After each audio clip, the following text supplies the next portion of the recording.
Hello again, this is Marketia. I'm back with the next lab demo video.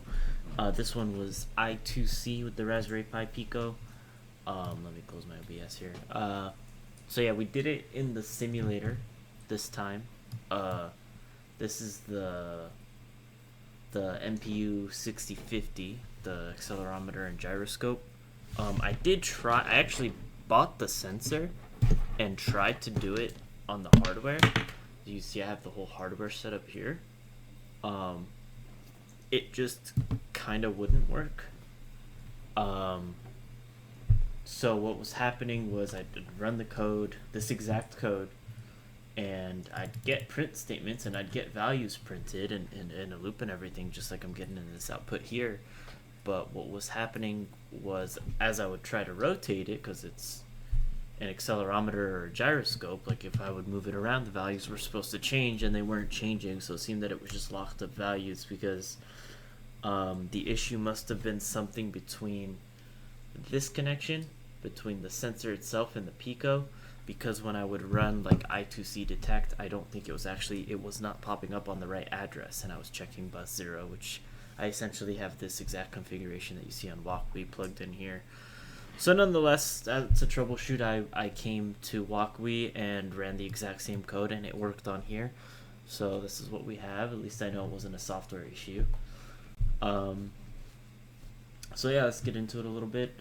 We were asked to do it in an object-oriented manner, which just means use a class, pretty much. So class here, sensor reader, constructor for the class, assigning the port variable, all the basic initialization stuff, set the function of the pins that we have, pull-ups.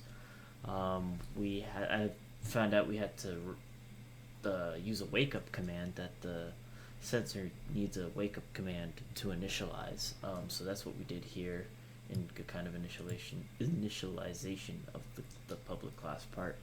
Right blocking, we wrote this wait command, this address, you have to write 0.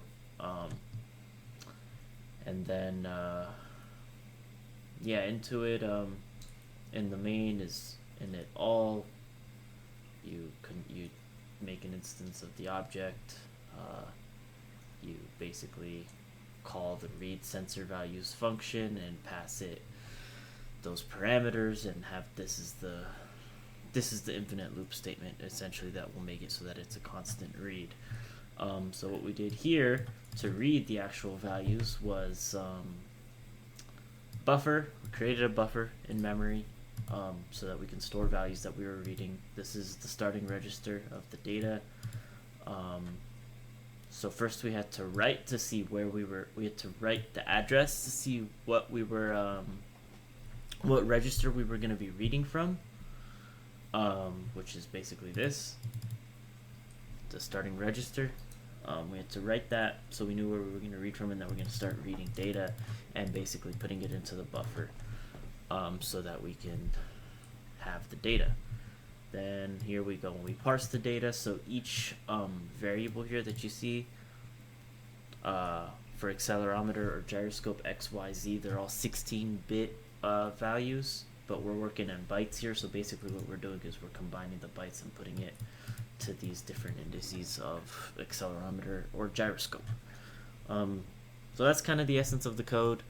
Pretty basic circuit design. Actually, I think this was even given to us. The JSON file was given to us, but pretty simple nonetheless. It says here sensor reader, so we're on bus 0, which basically, if you look at the pin out, these are I2C bus 0, which corresponds to GP4 and GP5, which is like pin 6 and 7 or something.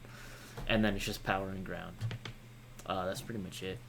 You see the sample output here, but that was from me testing. We're going to go ahead and give it a run. The demo. So you see it's on. And yeah, that's another thing. When I had the hardware set up, it lit up and everything. So I knew it wasn't the connection. I checked the connection multiple times. It's set up exactly how it's set up here. So maybe it's just the sensor was busted or something. But anyway, here we're seeing we get the output, accelerometer XYZ, gyroscope XYZ, and within here in walkway, we could actually see that the changes work. If I change my acceleration, that reflects just very quickly went negative. I can whack it back up. Rotation, X degree, you'll see the gyroscope will reflect that on the X. Y, same thing. Z, see here on the accelerometer. So yeah, this is the part that I wasn't really getting out of the hardware section. I'm not sure why I was even getting it printing anything if it would have been a connection issue, but nonetheless we got it to work here with the exact same code. So yeah, that's pretty much it for this demo. Simple class, simple implementation, simple design, and yeah, thanks for watching this one.